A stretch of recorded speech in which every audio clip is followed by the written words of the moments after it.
American Revolution Part 2. This stuff just got real. It's called the Boston Massacre. So, we know about everything that's going on. They're collecting taxes, doing it in a somewhat aggressive manner. They've suspended rights in certain colonies, and now you have British occupation to counter increasingly violent protests. The writs of assistance, they got some guy waves it around and he gets punched in the face. And now we have to have the British soldiers out there. Now people are taunting British soldiers and yelling at them and starting to throw things. Now, the Boston Massacre, 5th day of March 1770, well, they were throwing snowballs at them, and the British got mad and shot back. All right, well, all right, let's go back and take a look here about snowballs here. Now, you live down here in NC, and you get that icy kind of snow. Now, up there, at least in Pennsylvania and probably Massachusetts, not quite as humid, so you had drier kind of snow. You can really make good snowballs. They don't fly apart when you throw them like they do here. And another thing we like to do up there is sometimes you put rocks or pieces of ice in these snowballs. So when someone gets hit one of these things, you could do a lot of damage. And I think that's kind of what happened. I think someone threw a snowball, popped somebody in the face that had a chunk of asphalt or rock or ice or something in it. And somebody panicked, opened fire, and boom, 5 colonists are dead, including Crispus Attucks, a free black man who was protesting against, the suspension of liberties.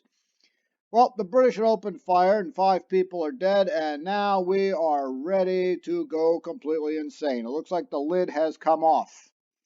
Well, they try these British soldiers for murder in the colonies, and one of their defenders is John Adams, who really doesn't like King George III, but he actually gets them off. He says they were provoked, they were fear for their lives, and all those other kind of things. So it gets them off the charges, and things start to calm down. The reason he did this is to show the British that we are not completely insane over here. And if we sort of take responsibility for our actions, maybe they'll ease off. And believe it or not, it actually works. All right, the British start to ease off.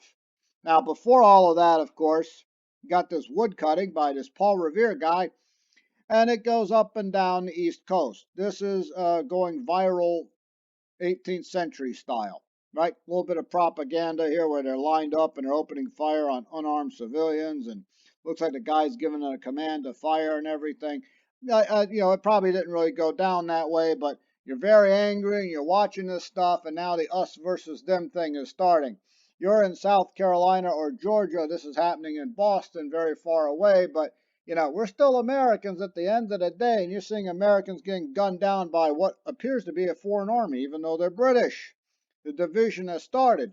But, with the acquittal of those British soldiers and conveniently sent them back to Britain, the British decided it might be a good idea to calm things down, right? The Americans could have very easily found them guilty, and they decided to adhere to the rule of law and decided the British were not guilty. So the British start to back off on the taxes a little bit. Everything starts to calm down. All right, everything's fine. It's all good. Don't worry about it. Now, when you throw a rock in a pond, you get the ripples. You don't know where the ripples go. Remember I mentioned that before?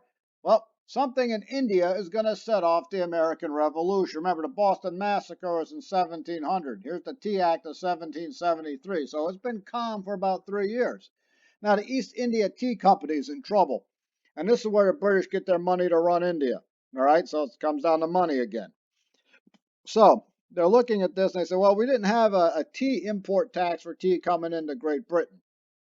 So I tell you what, in order to keep the East India Tea Company going, we're going to sell it directly from India to the United States. Here comes the Tea Act, and there's tax on the tea.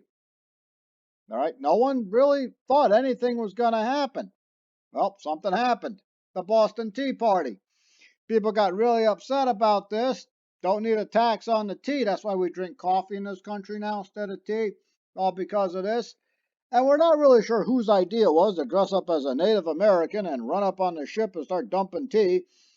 They knew who was doing it because like a couple thousand people were sitting there watching them and cheering them on the whole time. And some people were probably scooping some of the tea out of the water or grabbing a few of these few of these boxes and selling it on the side somewhere in a back alley. But yeah, they everyone knew this was going on. This happened like 10 o'clock at night, so they probably drinking in the bar a while, and started sounding more and more like a great idea. And lo and behold, we got the Boston Tea Party, and they are not very happy about it in Great Britain. Said you throw a rock in the pond, the ripples go in different directions. Hey, the Boston Tea Party changes history because not only do the British get really mad at us, this has nothing to do with it, but it looked really cool there, right? Assassin's Creed. But they weren't aware that slavery was about to get outlawed. In 1772, James Somerset, born here in the States, is a slave, accompanies that guy, his master, I hate that term, but there it is, to Great Britain, and he sues his master for freedom. The King's Court, Chief Justice William Mansfield, ruled that slavery had never been established in Great Britain. It was neither legal or illegal. There was no law on it. So guess what? You're a free man. In the colonies, they got laws. Over here, they don't. And if it's against the law in Great Britain, that's going to be against the law in the colonies. They never really found out about it because, this is 1772. And when's the Boston Tea Party? Yeah, 1773. So they kind of got lost in the noise over in Boston, everybody screaming. So imagine, hadn't it been for the Boston Tea Party, might not be slavery, might have avoided the Civil War. It's conjecture, but, makes you think. Well, nonetheless, no one's worrying about James Somerset right now. He's going to live the rest of his life in Great Britain. Right now, everybody in the British government is seeing red. They're going to shut down the Boston harbor until you pay for the tea, the Boston port bill. Now, the problem with shutting down the port until you pay for the tea, how are they supposed to make money if you shut down the port, right? But anyway, they're very upset, and now they're getting angry. So now they shut down Boston. Now they got the Massachusetts Government Act. They've revoked the Massachusetts Charter. They're reorganizing the government. You have no elections, and now representatives are chosen by the crown. Hey, wait a minute. Didn't James II do that? Yeah, who's acting like a dictator now? And by the way, remember taxation without representation? Yeah, it's happening here again now, too. So you shut down the port, right? And now you've taken my idiot government away from me. At least it's my government. Now it's being run by somebody else's. I misspelled reorganized. Nonetheless, moving on. So people in Massachusetts are very upset. You've upset people in Boston. Now you've upset people in Massachusetts. It's just spreading out. Oh, let's keep making everyone upset. The Administrative Justice Act. So they figure if you're going to take my idiot government from me, then I'm not going to listen to you. Anybody charged with murder while enforcing royal authority in Massachusetts gets tried in Great Britain. So if I decide no and then you gun somebody down, oh, we can't try in Massachusetts. It's going to be in Britain where they're going to get off the charges. And then let's bring out another quartering act. The governor, who has now been appointed by somebody in London, can requisition any private empty building for military purposes. I can throw you out of your house because British soldiers got to live in a barrack somewhere.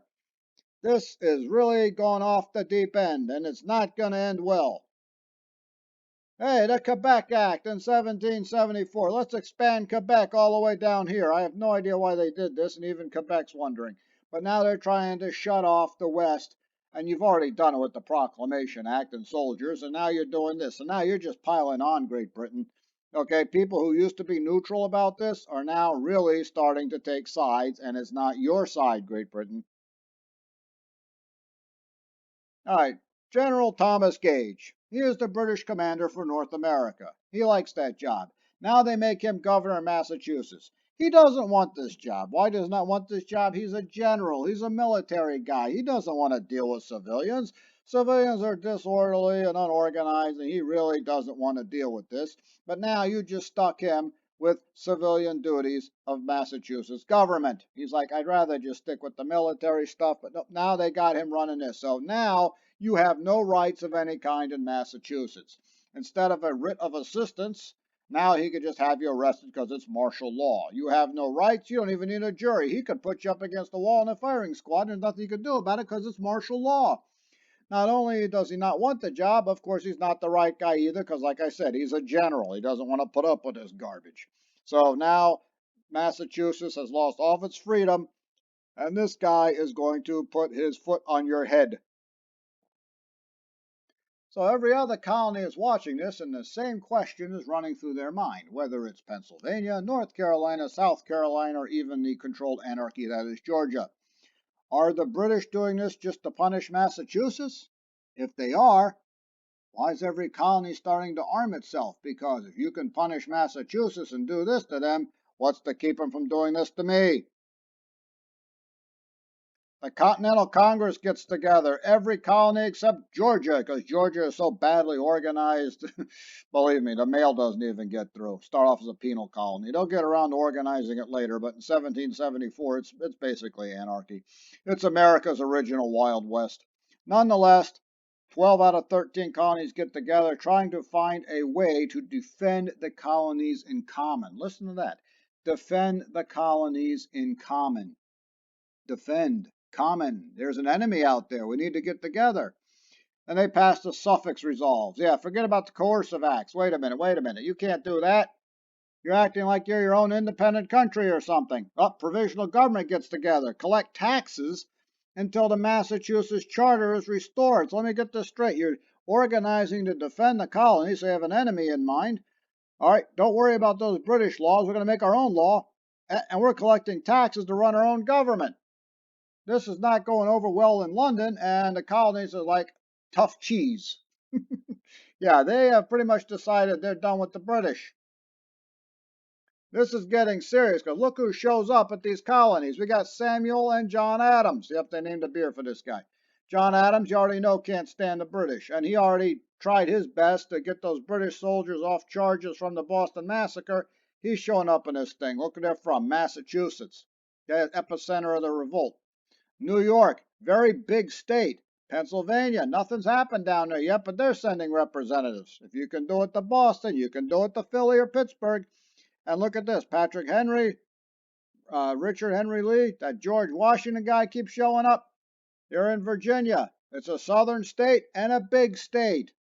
So it's not just Massachusetts. This thing is spreading across the colonies to defend the colonies in common. So eventually, people are getting weapons together, and Gage is sitting up there in Boston. He hears about some militia activity and weaponry gathered up there in Lexington and Concord, so he goes marching out there at 3 o'clock in the morning to go pick the stuff up. Now, 900 soldiers, one British battalion, makes a lot of noise. So you don't think people in Boston could hear this? Paul Revere rides around. He's not the only guy. And when they get there, the Minutemen, get your stuff together in a minute, not much equipment, so it shouldn't take too long to get together, are going to oppose the British. You are not coming to get our stuff. We have a writ of assistance. We don't care. And somebody shot, we don't know who, and before you know it, Lexington and Concord, the shot heard around the world. So they pushed the militia out of the way. They raid Lexington, they laid Concord. They're headed back. They think it's all over. No, my friend, you have hit the hornet's nest. Suddenly, every Massachusetts farmer between here and Boston is out taking pot shots at the British. A shot here, a shot there. They nail the farmer. Farmer nails a redcoat. 273 British casualties as they stagger their way back into Boston. They have shot at each other. They have killed each other. They have shed blood. This thing is already lost control. One last chance before everything goes crazy. We send the olive branch petition, sent as a loyal message, asking the king, please, as loyal British subjects, we are asking for a ceasefire in Boston. Please repeal the coercive acts. Guarantee our rights.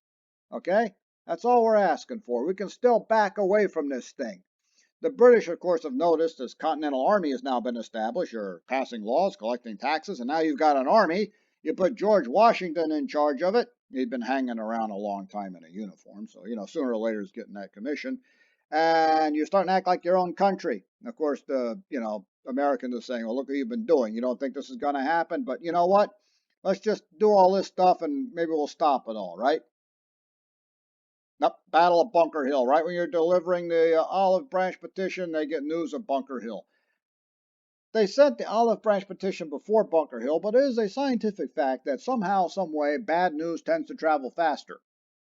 So we have massive bloodshed on a massive scale outside of Boston at Bunker Hill. Actually, it's Breed's Hill, but we'll call it Bunker Hill. Been doing it this long. The British try to storm the heights over there because some of these heights you could fire cannons down into Boston. We're not sure they got cannons or not, but if they're holding it, sooner or later they might get them. So Gage decides to attack Breed's Hill, Bunker Hill. Charges up the first time, and the first time they get hurled back, right? Lots of shots aiming low. It's a steep hill. And, when people get hit, they bleed. And it's kind of hard to climb a steep hill being shot at, and there's blood all over the grass. Second charge up there, bit of a problem. It doesn't work. Third time, they make it up there. The Colonials run out of ammunition, didn't have a whole lot. And as you can see, the British are not in a very good mood after being mauled the first two times up the hill. This guy's got it right. Yeah, just run. Don't try to, this 18-inch bayonet, that's going to hurt. All right, this guy's decided to fight, and they've still got some ammo, so it tells you the kind of enemy you're fighting. Yeah, I'll fight these guys on another day. So they try with the olive branch petition, then the news of Bunker Hill shows up, and forget it. All right, the war is on. A lot of people are wondering why they bothered to attack Bunker Hill. Well, first of all, like I said, they've got that here in Dorchester Heights, if you've ever been to Boston. You can look down in the city, you see everything that's happening, you can tell everything that's moving around. Also, you put artillery up here and just nail any ship bringing in supplies, hit anything you can in Boston, Dorchester Heights down here, you can do the same. Plus, they had basically blockaded Boston. I mean, once the British engaged and staggered back in from Lexington and Concord, 7,000 some odd very angry Americans are blockading Boston. So there's no food going in and conditions are getting really bad. You can see people's tempers are starting to blow, especially with the British soldiers trapped in there. So they were trying to storm it to try to break the line. It didn't really happen. So the war is on. The olive branch petition gets tossed in the garbage. Welcome to the Revolutionary War. Have a great day. Have some tea or maybe coffee. I'm going to stick with hot chocolate, actually.